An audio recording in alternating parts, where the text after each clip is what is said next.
Nandito ka sa dilim, nakaupo, tahimik. Ang bigat sa iyong mga balikat ay hindi na lamang pagod. Isa itong desisyon, ang desisyong itigil na.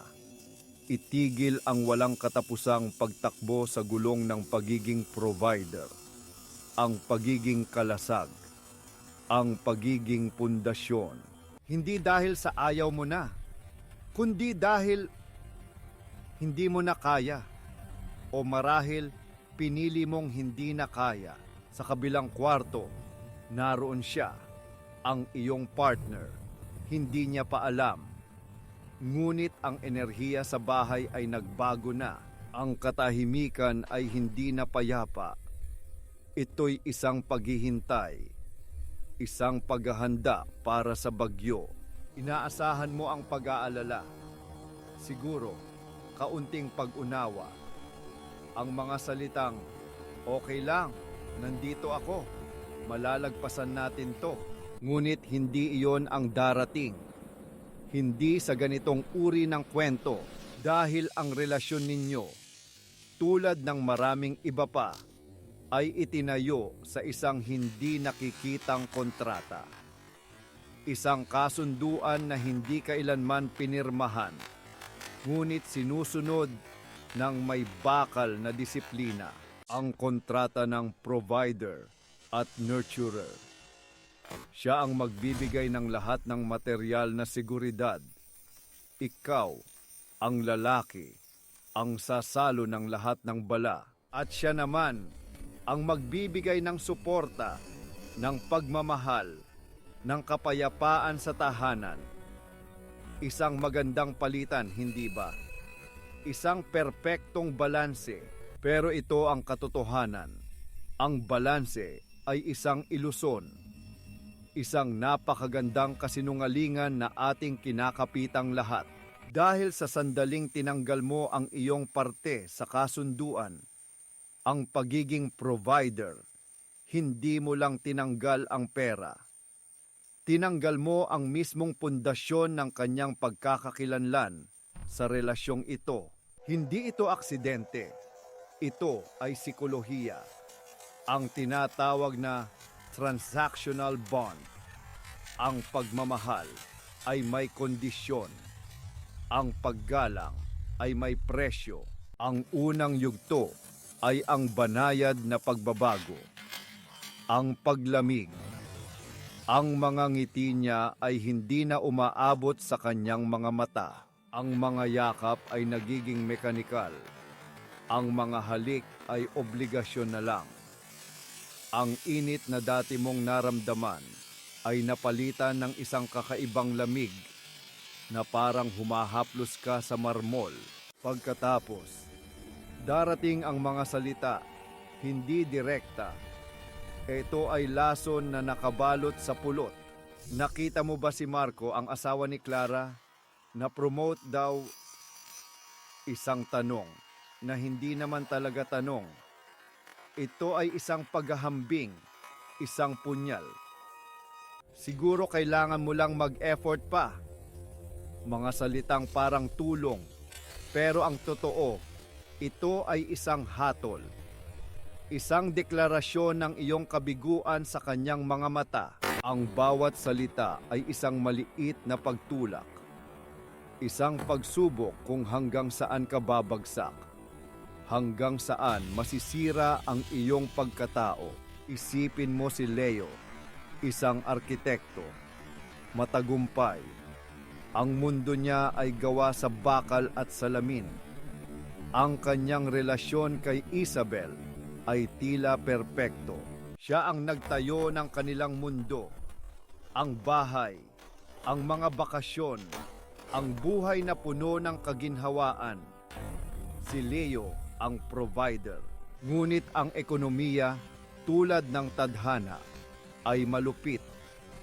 Nawala ng proyekto ang kumpanya ni Leo. Ang tore na kanyang itinayo ay nagsimulang gumuho. Sa simula, si Isabel ay suportado. Kaya mo yan, mahal.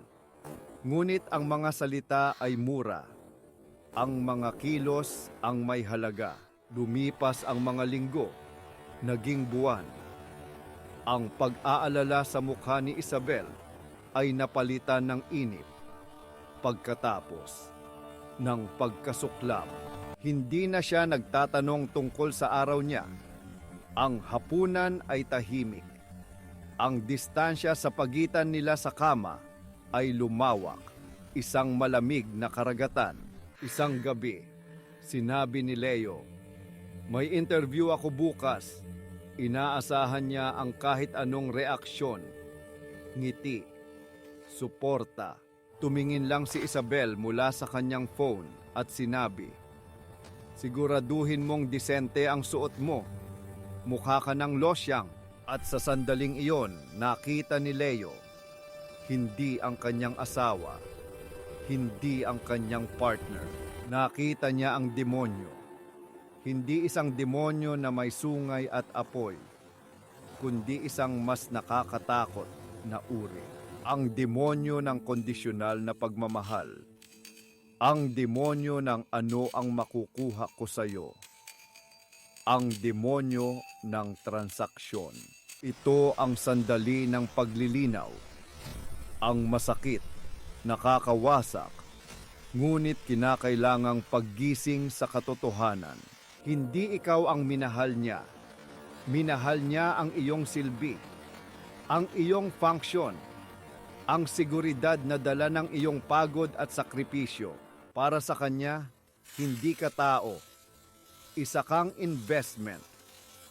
At nang ang investment ay nalugi, oras na para mag-cut loss. Ang demonyo ay hindi biglang lumabas. Ito ay laging nandoon, natutulog, naghihintay, pinapakain ng iyong tagumpay, pinapatulog ng iyong kakayahang magbigay. Ito ay isang parasitiko na nabubuhay sa iyong lakas. At nang nawala ang iyong lakas, nagising ang parasitiko, naghanap ng bagong host o sinubukang ubusin ang natitira sa iyo. Maaaring isipin mo, paano ko ito hindi nakita? Ang sagot ay simple. Ayaw mong makita. Mas madaling maniwala sa isang magandang kasinungalingan kaysa harapin ang isang masakit na katotohanan. Ang pagiging provider ay nagbigay sa iyo ng layunin, ng halaga, ng pag-aakala na ikaw ay kailangan at sa makatuwid, minamahal. Ito ang ego trap, ang paniniwala na ang iyong halaga bilang tao ay nakatali sa iyong kakayahang magbigay ng materyal na bagay. At siya, ginamit niya ang bitag na iyon. Perpekto. Dahil habang abala ka sa pagpuno ng kanyang mga pangangailangan, hindi mo napansin na ang sayo ay hungkag. Kaya ngayon, ano na? Nandito ka sa gitna ng mga guho ng iyong dating buhay. Ang demonyo ay nagpakita na. Ang maskara ay nahulog na. Ito ay masakit. Marahil ang pinakamasakit na mararanasan mo. Ang malaman na ang pag-ibig na inakala mong totoo ay isang kontrata lamang. Ngunit sa sakit na ito, mayroong kalayaan. Ang kalayaan mula sa pagiging isang makina. Ang kalayaan mula sa isang kasinungalingan. Ang demonyong nakita mo ay hindi para wasakin ka. Ito ay isang mensahe, isang brutal, ngunit tapat na salamin. Ipinakita nito sa iyo ang totoo at ang katotohanan, gaano man kapait, ang siyang tanging daan para sa tunay na paghilom.